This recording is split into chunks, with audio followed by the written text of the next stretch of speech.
नमस्कार दोस्तों, कैसे हैं आप? स्वागत है आपका आपके YouTube चैनल सुपर टीच में। आई होप कि आप सब अच्छे होंगे।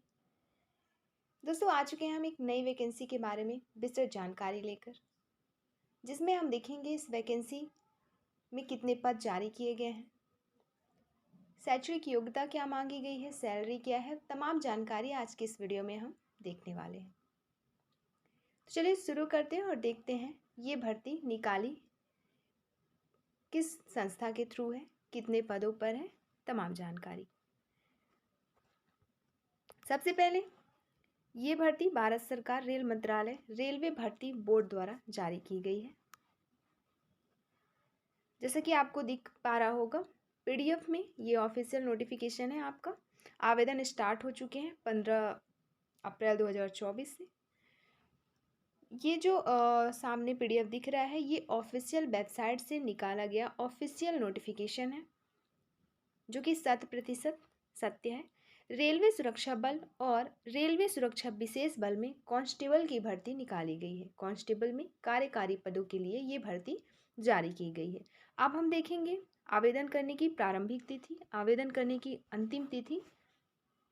आवेदन करने की प्रारंभिक तिथि है 15 अप्रैल 2024, मतलब आज से आवेदन स्टार्ट हो चुके हैं।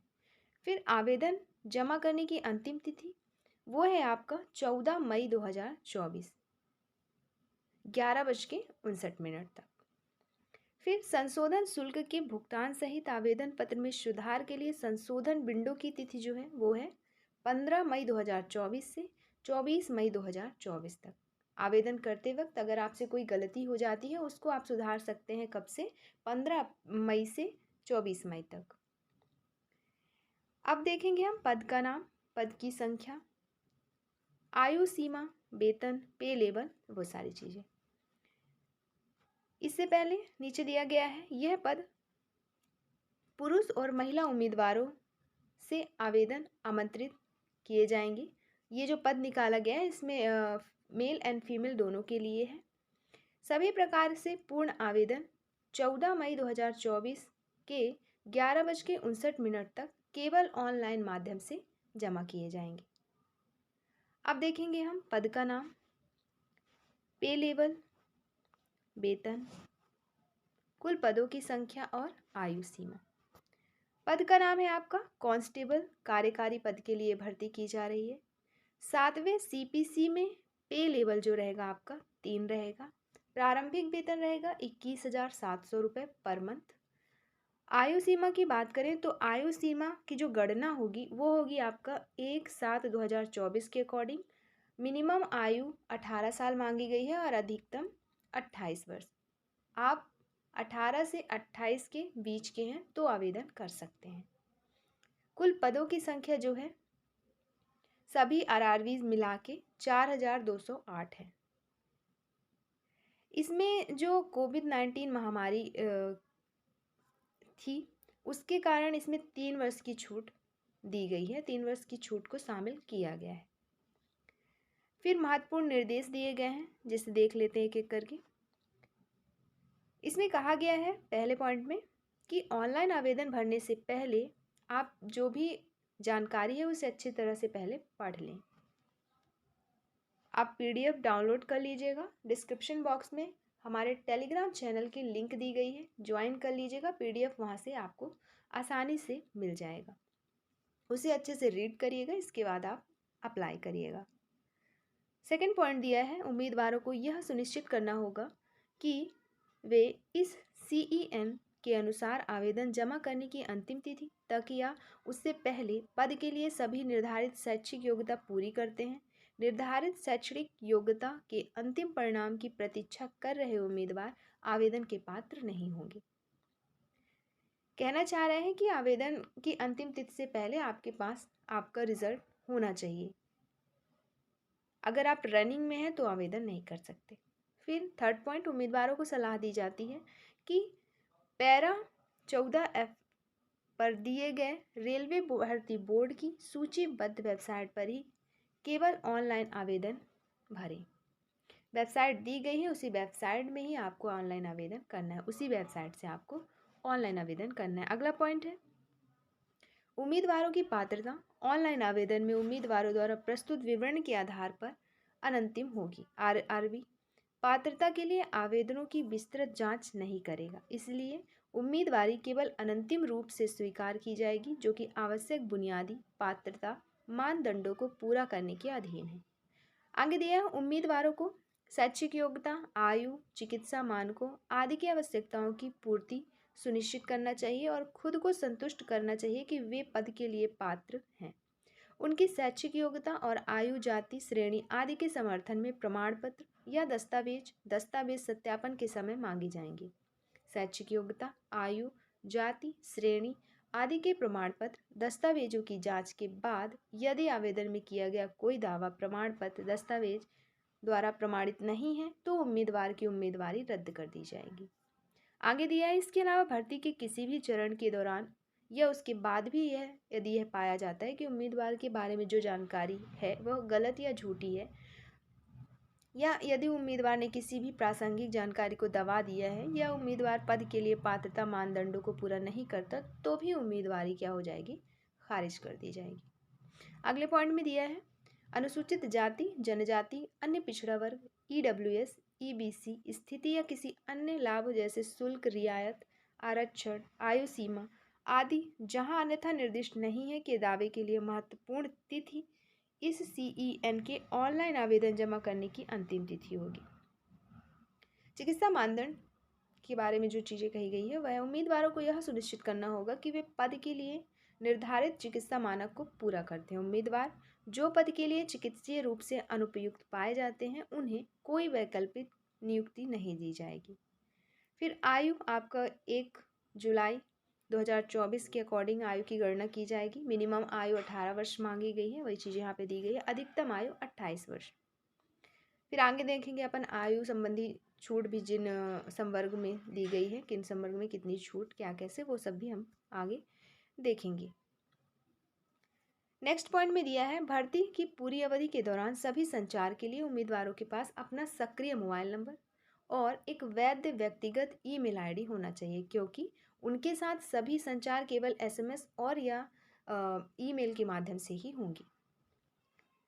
नेक्स्ट पॉइंट है ऑनलाइन आवेदन के दौरान उम्मीदवारों को एक खाता बनाने के लिए कहा जाएगा। यदि किसी उम्मीदवार ने वर्ष 2024 के दौरान आरआरबी द्वारा प्रकाशित पहले की अधिसूचनाओं के लिए पहले ही अपने लिए खाता बना लिया है तो उन्हें इस सीईएन यानी सीईएन नंबर RPF 02/2024 में लॉगिन करने और आवेदन करने के लिए उसी खाता क्रेडेंशियल्स का उपयोग करना चाहिए। यदि उम्मीदवारों ने अब तक अपना खाता नहीं बनाया है तो उन्हें इस सीईएन के लिए आवेदन भरने के लिए आगे बढ़ने से पहले खाता बनाना होगा। उम्मीदवारों को सलाह दी जाती है कि वे अत्यंत सावधानी से के साथ खाता बनाने के लिए आवश्यक विवरण भरें, क्योंकि खाता बनाए जाने के बाद किसी भी प्रकार के सुधार की अनुमति नहीं दी जाएगी।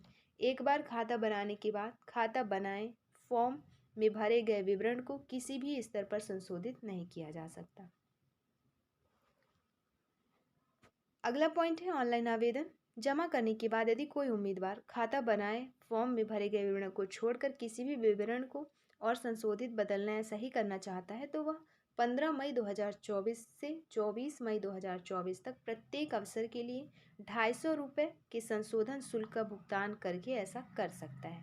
खाता बनाए फॉर्म, ईमेल आईडी और मोबाइल नंबर में भरे गए विवरण को बदला नहीं जा सकता।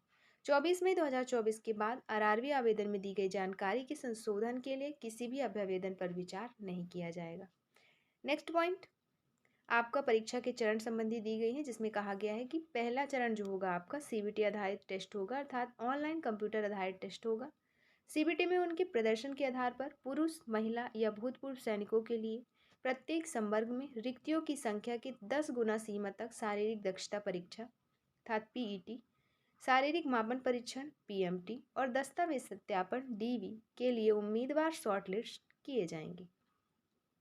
भूतपूर्व सैनिकों को पीईटी से छूट दी जाएगी, हालांकि उन्हें पीएमटी देना होगा यदि उपर्युक्त शॉर्टलिस्ट किए गए उम्मीदवारों में से अपेक्षित संख्या के उम्मीदवार पीईटी या पीएमटी में अर्हता नहीं करते हैं और पुरुष, महिला या भूतपूर्व सैनिक के किसी भी संवर्ग या समूह में कमी है तो 10 गुना की सीमा तक अतिरिक्त उम्मीदवारों को सीबीटी में उनकी योग्यता अनुसार पीईटी या पीएमटी के दूसरे दौर में के पीईटी पीएमटी के लिए बुलाया जाएगा।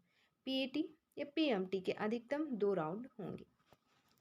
फिर नेक्स्ट पॉइंट में नकारात्मक अंकन बताया गया है कि इसमें नेगेटिव पॉइंट रहेगा 1/3 का। प्रत्येक गलत उत्तर के लिए आपके 1/3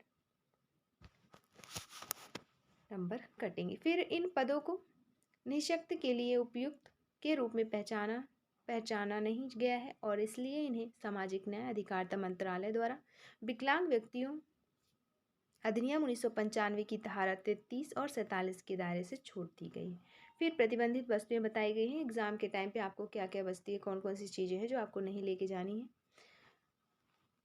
फिर परीक्षा स्थल पर सामान सुरक्षित रखने के लिए क्लासरूम की व्यवस्था उपलब्ध नहीं हो सकती, इसलिए उम्मीदवार को सलाह दी जाती है कि वे परीक्षा स्थल पर मोबाइल फ़ोन आदि कोई भी कीमती प्रतिबंधित वस्तु न लाएं।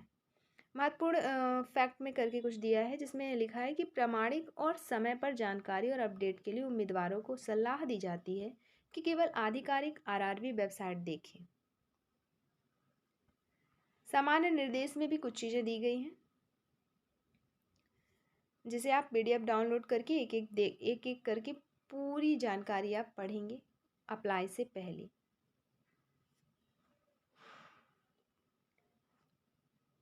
अभी हम इसमें देखेंगे सिलेबस, शैक्षणिक योग्यता, आयु सीमा में छूट, इसके बाद आपका जो एग्ज़ाम होगा कितने टाइम का रहेगा, कितने क्वेश्चन, तो सारी चीज़ें हम अभी देखेंगे। ये जो पॉइंट हैं आप इसे पीडीएफ डाउनलोड करके देख लीजिएगा। टेलीग्राम चैनल की लिंक दी गई है डिस्क्रिप्शन में। वीडियो अंत तक ज़रूर देखिएगा क्योंकि हम डिस्कस करने वाले हैं संपूर्ण सिलेबस इसी वीडियो में। यहाँ पे नियुक्ति का अधिकार संबंधी चीज़ें, पदस्थापना की चीज़ें बताई गई है। फिर निःशुल्क रेल यात्रा सुविधा के बारे में बताई गई है। आपका जो ST SC के उम्मीदवार हैं उनके लिए जो रेल सुविधा दी जाएगी, तो इसको भी देख लेते हैं। जैसे अनुसूचित जाति जनजाति के उम्मीदवारों के लिए स्वीकार निःशुल्क स्लीपर क्लास रेलवे पास चयन के विभिन्न चरणों के लिए यानी CBT, PET, PMT और दस्तावेज सत्यापन या मेडिकल परीक्षा, उनके विवरण और ऑनलाइन आवेदन में प्रस्तुत वैध जाति प्रमाण पत्र के अनुसार उनके ई-कॉल पत्र के साथ प्रदान किया जाएगा। रेलगाड़ी आरक्षण और यात्रा बुक करते समय मूल SC और ST समुदाय प्रमाण पत्र उम्मीदवार की वास्तविकता के सत्यापन के लिए संबंधित अधिकृत रेलवे कर्मचारियों को दिखाया जाना चाहिए। इस मुफ्त यात्रा सुविधा के किसी भी दुरुपयोग भविष्य की परीक्षाओं के लिए रोक सहित चयन प्रक्रिया के किसी भी चरण में उम्मीदवारी को रद्द कर दिया जाएगा। आगे दिया है आवश्यकता समझे जाने तथा लागू किए जाने की स्थिति में केंद्रीकृत रोजगार सूचना के अंतर्गत भर्ती के नियमों में किसी भी प्रकार की अनुवर्ती परिवर्तन, संशोधन, संवर्धन का समावेशन करने का अधिकार मात्र रेलवे भर्ती बोर्ड को है। फिर उम्मीदवारों को जो सलाह दी गई है, रिक्तियों संबंधी सूचना, मेडिकल फिटनेस के मानक दिए गए हैं। यहाँ पे राष्ट्रीयता आप भारत के नागरिक होने चाहिए तभी आवेदन कर सकते हैं। आयु सीमा देख ही चुके हैं हम, 18 से 28 है और अगर सामान्य निर्धारित आयु जो 1/7/2024 अकॉर्डिंग 18 से 25 होनी चाहिए और इस CEN के लिए निर्धारित आयु जो है 18 से 28,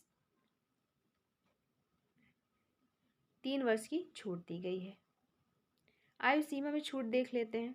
अब अगर आप अनुसूचित जाति जनजाति के उम्मीदवार हैं तो आपको 5 वर्ष की छूट दी जाएगी। अन्य पिछड़ा वर्ग, गैर क्रीमी लेयर से हैं तो 3 वर्ष की छूट।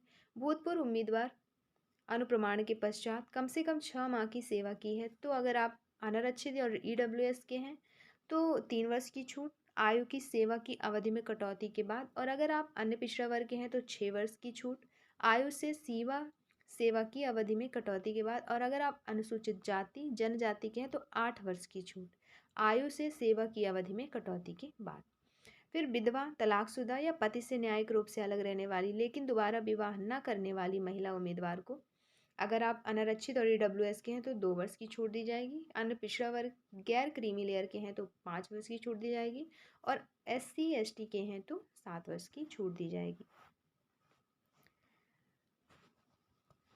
अब आगे देख लेते हैं क्या क्या चीज़ें और दी गई हैं। शैक्षणिक योग्यता देखने से पहले हम देख लेते हैं आपका परीक्षा शुल्क। परीक्षा शुल्क है आपका सभी वर्ग के लिए 500 रुपये। पहले चरण की कंप्यूटर आधारित परीक्षा में सम्मिलित होने पर शुल्क 500 में से 400 की शुल्क राशि पर लागू बैंक प्रभार काटकर शेष राशि वापसी की जाएगी। दूसरा, अनुसूचित जाति, जनजाति, भूतपूर्व सैनिक, महिलाएं, अल्पसंख्यक या आर्थिक रूप से पिछड़ा वर्ग के उम्मीदवारों को 250 रुपये परीक्षा शुल्क देनी होगी, जिसमें से पहले चरण की कंप्यूटर आधारित परीक्षा में सम्मिलित होने पर शुल्क 250 में लागू बैंक प्रभार काटकर शेष राशि वापस की जाएगी। तो यहाँ पे शुल्क बताया गया है। अगर आप आरक्षित वर्ग के हैं तो 250 रुपये और अनारक्षित वर्ग के हैं तो 500 रुपये, जिसमें से 400 उसमें वापस कर दिया जाएगा और इसमें भी प्रभार काटकर शेष राशि वापस कर दी जाएगी। नोट करके दिया है जिसमें लिखा है केवल सीबीटी में भाग लेने वाले उम्मीदवारों को ऊपर बताए अनुसार उनके परीक्षा शुल्क की वापसी की जाएगी। शैक्षणिक योग्यता देख लेते हैं। शैक्षणिक योग्यता आपका मान्यता प्राप्त बोर्ड से सीईएन में निर्धारित शैक्षिक योग्यता होनी चाहिए। इसके अलावा आपका मेन जो शैक्षणिक योग्यता इसमें मांगी गई है वो 10th क्वालिफाई मांगा गया है या उसके समकक्ष आपका डिग्री या डिप्लोमा। शुल्क के भुगतान का माध्यम दिया गया है कि आप शुल्क का भुगतान कैसे करेंगे। Internet banking, debit card, credit card या यूपीआई ऑनलाइन के माध्यम से स्वीकार किया जाएगा। आर्थिक रूप से पिछड़े वर्ग उम्मीदवार वे हैं जिनकी वार्षिक आयु या वार्षिक पारिवारिक आयु 50,000 रुपये से कम हो और उससे संबंधित और विस्तृत जानकारी इसमें दी गई है नीचे। परीक्षा शुल्क की वापसी से संबंधित चीज़ें दी गई है कि वापसी तो होगी लेकिन किस माध्यम से, आपको कौन से डॉक्यूमेंट उसमें आवेदन में संलग्न करने हैं या फिर कौन सी जानकारी उसमें आपको अपलोड करनी है ताकि आपकी जो फीस वापसी है वो की जा सके। तो सभी उम्मीदवारों को अपने आवेदन पत्र में अपनी परीक्षा शुल्क यानी 400 या 250 के रूप में लागू माइनस बैंक शुल्क के वापसी योग्य हिस्से को प्राप्त करने के लिए बैंक विवरण का स्पष्ट रूप से उल्लेख करना होगा। बैंक विवरण में आपको बैंक का नाम, खाता धारक का नाम, खाता संख्या और IFSC कोड स्पष्ट रूप से वहाँ पे अपलोड करनी होगी। सही बैंक खाते के विवरण प्रस्तुत करने की जिम्मेदारी उम्मीदवारों पर है और आरआरबी इस आधार पर उम्मीदवारों से किसी भी पत्राचार को स्वीकार नहीं करेगा। गलत, अपूर्ण या स्वीकृत आवेदनों के लिए परीक्षा शुल्क की वापसी नहीं की जाएगी। फिर वर्टिकल आरक्षण संबंधी चीज़ें दी गई हैं। इसके अलावा आपका हॉरिजेंटल आरक्षण,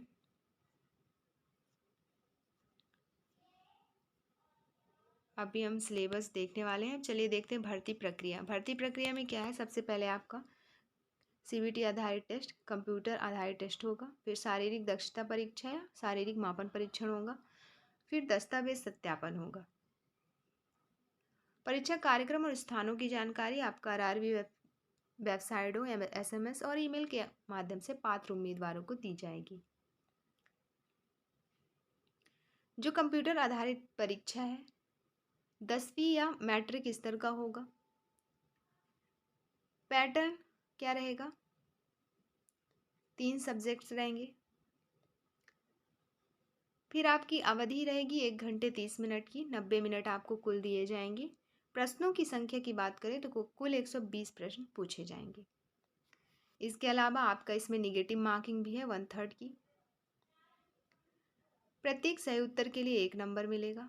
अगर आप उत्तर टिक ही नहीं करते तो फिर उसके लिए कोई नंबर नहीं है। कई शिफ्टों में पेपर आयोजित होंगे।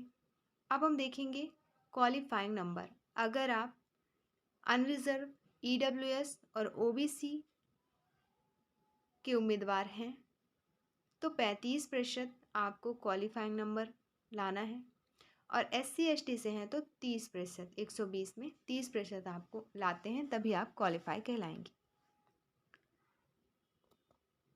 अब हम देखेंगे सिलेबस।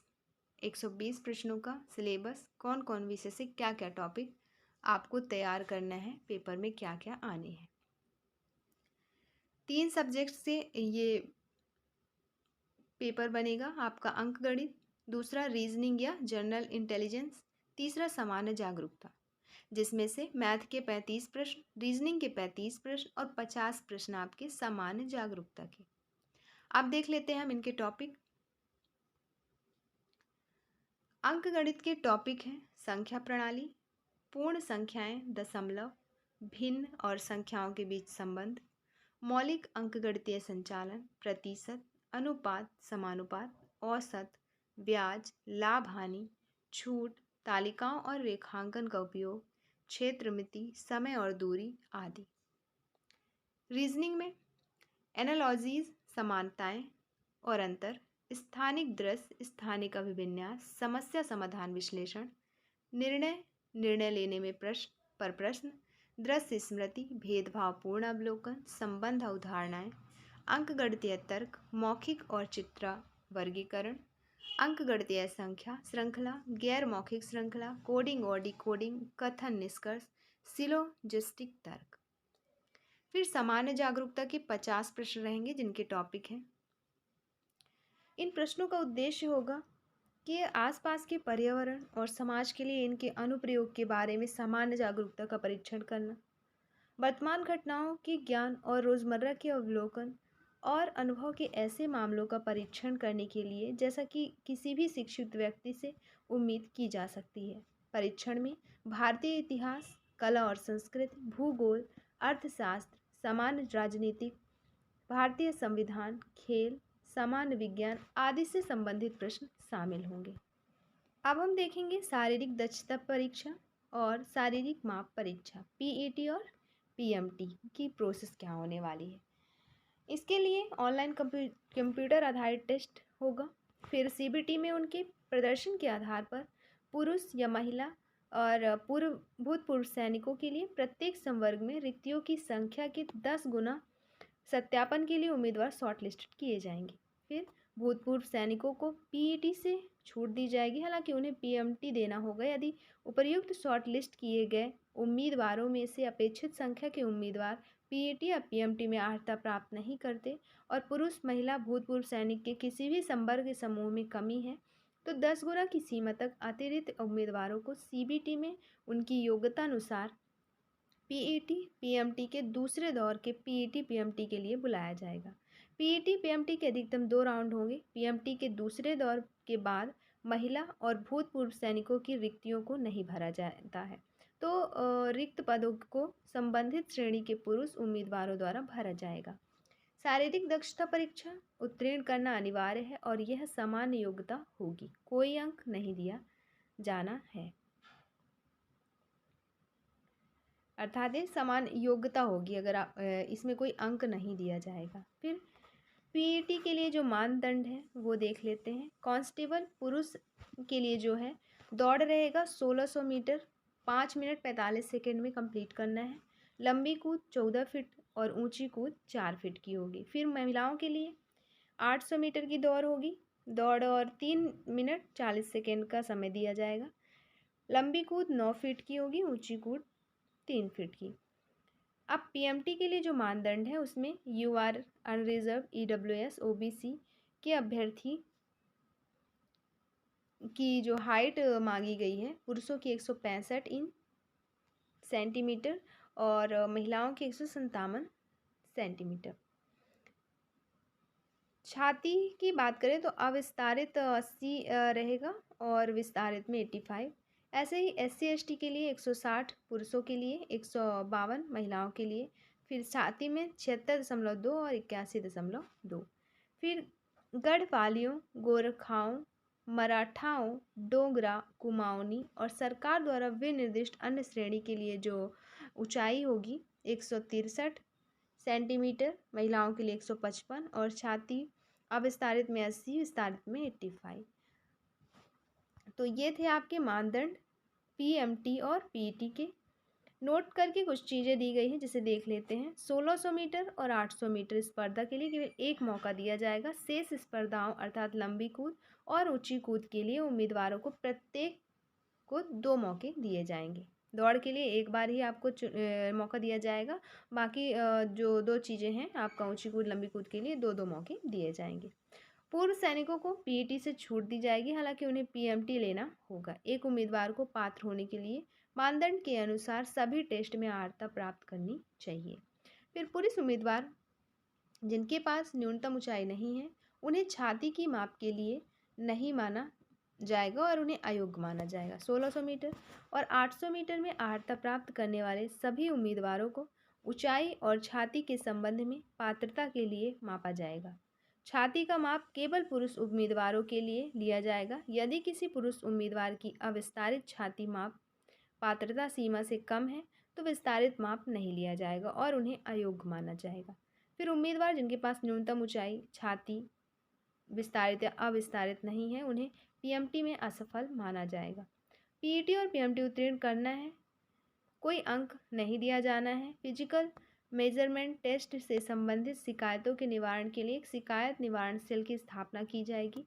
उम्मीदवार को परीक्षा की तिथि के 3 दिनों के भीतर पीसीएसी को अभ्यावेदन करना होगा, जिसके अधिकार क्षेत्र में पीईटी, पीएमटी, दस्तावेज सत्यापन और चिकित्सा परीक्षा आयोजित की जाएगी। फिर दस्तावेज सत्यापन संबंधी जानकारी दी गई है, जिसे आप डाउनलोड करके पीडीएफ देख लीजिएगा। फिर प्रमाण पत्र का प्रारूप कैसा होगा, चिकित्सा परीक्षा आपका, फिर प्रशिक्षण, फिर आवेदन कैसे करना है वो बताई गई है।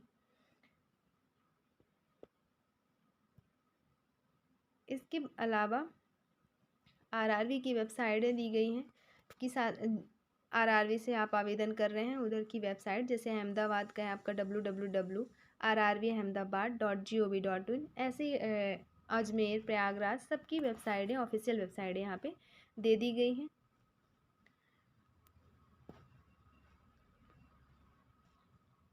परीक्षा का माध्यम भी दिया गया है। परीक्षा का जो माध्यम होगा आपका सीबीटी के लिए प्रश्न अंग्रेजी, हिंदी और 13 क्षेत्रीय भारतीय भाषाओं में होंगे। जो 13 क्षेत्रीय भारतीय भाषाएं जो हैं असमिया, बंगाली, गुजराती, कन्नड़, कोंकणी, मलयालम, मणिपुर, मराठी, ओडिया, पंजाबी, तमिल, तेलुगु और उर्दू में उपलब्ध होंगी। उम्मीदवारों को ऑनलाइन आवेदन पत्र में सूचीबद्ध भाषाओं में से किसी एक से परीक्षा का माध्यम चुनना होगा। सीबीटी प्रश्न चुनी गई भाषाओं में और अंग्रेजी में प्रदर्शित किए जाएंगे। फिर आवेदन में संशोधन संबंधी जानकारी यहाँ पे दी गई है। फिर अमान्य आवेदन, अस्वीकृत आवेदन, अगर आपने आवेदन किया है उसमें क्या क्या गलतियाँ हैं स्वीकृत कर दी जाएगी, वो सब चीज़ें दी गई है। ई कॉल पत्र से संबंधित निर्देश दिए गए हैं। निःशुल्क यात्रा सुविधा संबंधी जानकारी, फिर अनुचित साधनों का प्रयोग संबंधी जानकारी, विविध चेतावनी, आपका भर्ती प्रक्रिया के चरण, फिर आरक्षण आयु में छूट, रेलवे भर्ती बोर्ड संबंधी चीज़ें। यहाँ पे एक बार और देख लेते हैं। पद का नाम आपका कांस्टेबल, लेवल 3, 21,700 पर मंथ वेतन रहेगा स्टार्टिंग में। फिर अगर आप विकलांग हैं तो इसमें आवेदन नहीं कर सकते, अर्थात विकलांग व्यक्तियों के लिए आवेदन नहीं है, भर्ती नहीं है। तो न्यूनतम शैक्षणिक योग्यता किसी मान्यता प्राप्त बोर्ड से 10वीं कक्षा या उसके समकक्ष शैक्षणिक योग्यता मांगी गई है।